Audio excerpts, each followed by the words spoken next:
Frank Martin is planning on moving up following his loss to Gervonta Tank Davis. 140 pounds. Here we come. Frank Martin, he took to his social media. He posted some new footage of him in the gym. I believe it's Derrick James's gym.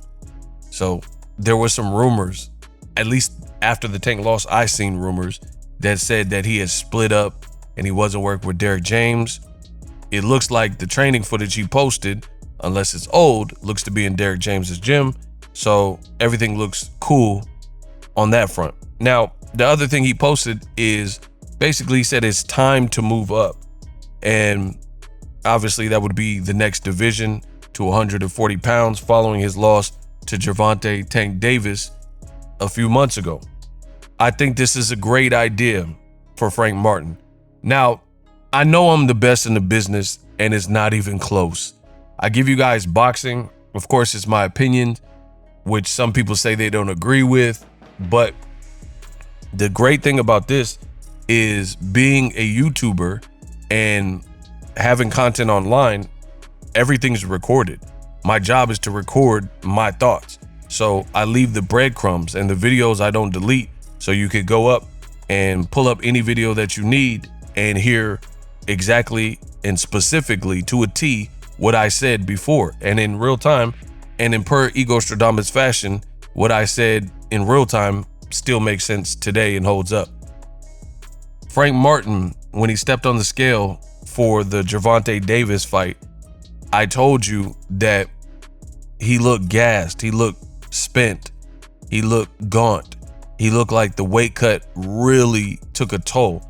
And I think that's a part of his problem. I mean, it's all his problem, but I think it's partly his fault because I think he's a gym rat, but he was gaining too much muscle, you know, and I don't know if it's from age or he's just working out too crazy and he's picking up size or whatever, but cutting down to the 135 looked like it was a problem. It didn't help inactivity since the Artem Haratunian fight, right? There was a decent gap between the Haratunian fight and then the announcement and the actual fight of the Gervonta Davis fight. So these two things, I think he kind of went in the wrong direction. If you're going to still try to make 135, which has been his weight class, you should have reduced the muscle mass and, you know, kept closer to that weight. I don't know what his walk around weight, but he was looking like a running back, you know, just real brolic and stuff like that. Now, I don't really think that had anything to do the weight cut. I don't think that was ultimately the reason why he lost to Gervonta Davis. Gervonta is a special fighter. It is what it is. And he has shocking, game-changing one-punch power. And I think Frank Martin started off pretty well. I think it was a bit overstated. He was just trying to box and move. And I think one of the mistakes that he made was he wasn't really getting enough respect. I think Frank Martin has some power, has some pop at 35. 140 remains to be seen because I haven't seen him there. But all in all, I think that Frank Martin, he needed to do something. Sometimes you got to fight fire with fire and you got to take some chances. And I think fighting off the back foot and moving, it was too exhaustive and exhausting. And Tank just kept a nasty pressure on him. And the fact that he wasn't able to badly hurt Tank early and get any respects with that game plan. And then Tank just stayed on him. He put a nasty presence. And I think that started to break down Frank Martin, not only physically, but also mentally. Because imagine if you're landing some good pot shots and, you know, picking some good shots, and then the person's just in front of you and they're not taking a step back. It becomes real smothering when it's like you can't escape. You're fighting Michael Myers and you got to deal with that pressure in a certain way and typically have some attributes and some skills to get beyond that. That's why people say styles make fights. There's a lot of times where a guy could be a boxer, very skilled, and he's just boxing and moving. But what happens if you can't hurt this guy and he just keeps coming like the Terminator, like Michael Myers? And now what do? You know, it starts to become discouraging, if you will.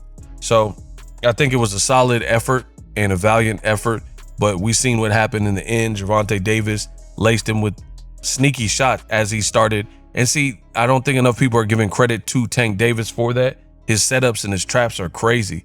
And he just seemingly, probably from boxing his whole life, he knows exactly when to strike. And that's what I seen in the fight with Frank Martin.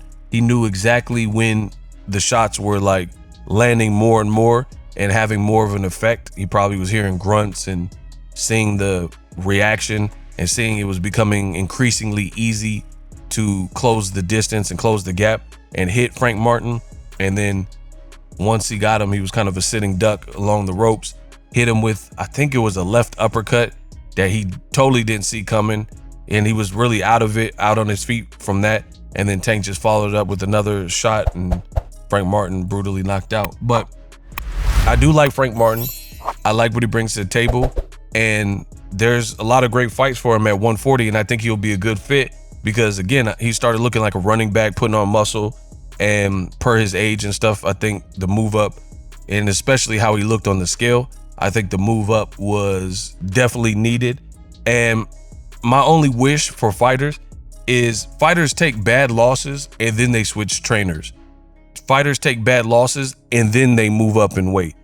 My advice, and it's always been this for years, is for fighters to start making up your mind and making the decision before you lose that you need to make. If you need a new trainer and you're not learning anything from your trainer, you're giving 10% of your purse to your trainer or whatever you guys agreed upon. And it just doesn't make sense to me to wait until you lose, basically for something bad to happen, and then get reactive to it and like, hey, I need a new trainer. Or you're struggling to make the weight and then you wait for you to lose, and then that's when you move up. Errol Spence did it. He waited till the Crawford fight. He had been telling you 147 was hard to make, right? 147 is hard to make. And he just stubbornly stayed, trying to be undisputed. And then Terrence Crawford beat him soundly and badly. Now he's moving up to 54. Same thing with Frank Martin. And I could do this all day because that's oftentimes in boxing, for whatever reason, this is how it continues to keep happening. Frank Martin loses to Tank in a bad fashion. Now he's moving up. Teofimo Lopez loses in bad fashion and gets dropped by George Kambosos. Now he wants to move up. Ryan Garcia gets knocked out versus Tank Davis. Now he's moving up. You know what I mean? And I think it's a bad trend for these fighters. And it would be much, much better if they made these important decisions before losing. So you have your confidence on full, you're still undefeated, and then make the necessary changes. Don't wait for something bad, a turning point in your career, to make those choices. But glad to hear Frank Martin's okay and he's back. I'm definitely going to check him out. El Rayo just won a belt at 140 pounds. So maybe that's a fight PBC can get done. Preferably, I'm a realist, so I want to see Frank Martin test the waters with the non-champion. Don't come off a loss and necessarily get a title fight based on how bad the loss was, especially in the new division. But maybe take a tune-up or two and then try to fight El Rayo or whoever has belts. But that's just my thoughts. Let me know what you guys think. Ego thoughts. Best in the business and not close.